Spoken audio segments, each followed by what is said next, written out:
Saudara, hari ini kami setelah sejenak Sapa Indonesia Pagi, di mana memang terjadwal hari ini Kejaksaan Agung menggeledah atau memanggil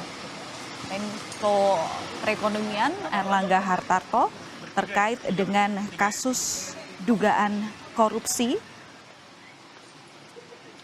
dengan pemberian fasilitas ekspor crude palm oil atau CPO dan turunannya di industri kelapa sawit.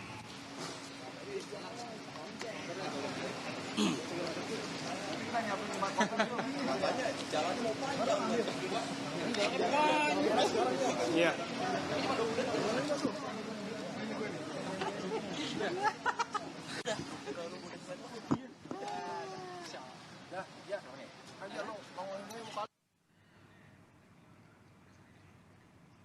Saudara, kasus maksud kami Sapa Indonesia Pagi kami setelah sejenak ini dengan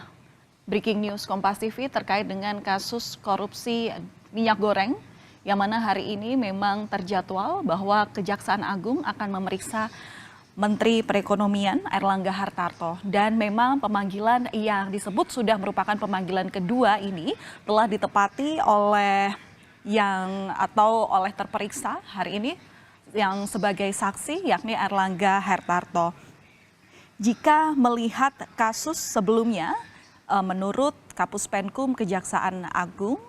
Ketut Sumedana, yang menjadi latar belakang pemanggilan Airlangga Hartarto ini, adanya telah melihat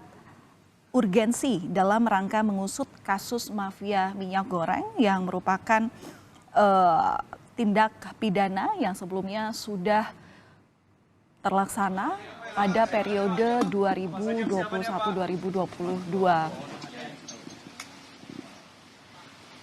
Pemanggilan terhadap Menko Perekonomian Airlangga Hartarto ini berkaitan dengan kasus yang sebelumnya, yang mana sudah ditetapkan 5 tersangka perorangan dan telah selesai di persidangan ingkrah sebagai terpidana kasus dugaan korupsi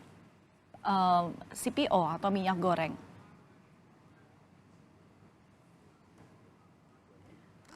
Berdasarkan putusan Mahkamah Agung dalam sidang yang sudah menetapkan 5 orang tersangka perorangan atau 5 tersangka perorangan dengan saat ini statusnya sebagai terpidana, beban kerugian yang ditempatkan kepada negara ini cukup signifikan, di mana menurut keputusan MA kurang lebih 6,7 triliun rupiah kerugian yang telah ditaksir.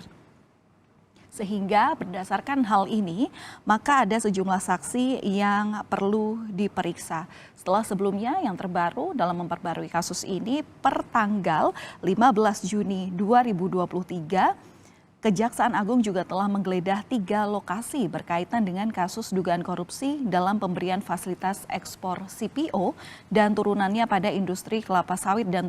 turunannya di periode kami ralat sebelumnya, yakni pada periode Januari 2022 hingga April 2022. Setidaknya 3 korporasi yang kini juga telah ditetapkan sebagai tersangka oleh Kejagung adalah PT Wilmar Nabati Indonesia atau Wilmar Group, kemudian juga Musimas Group, dan yang ketiga adalah PT Permata Hijau Group.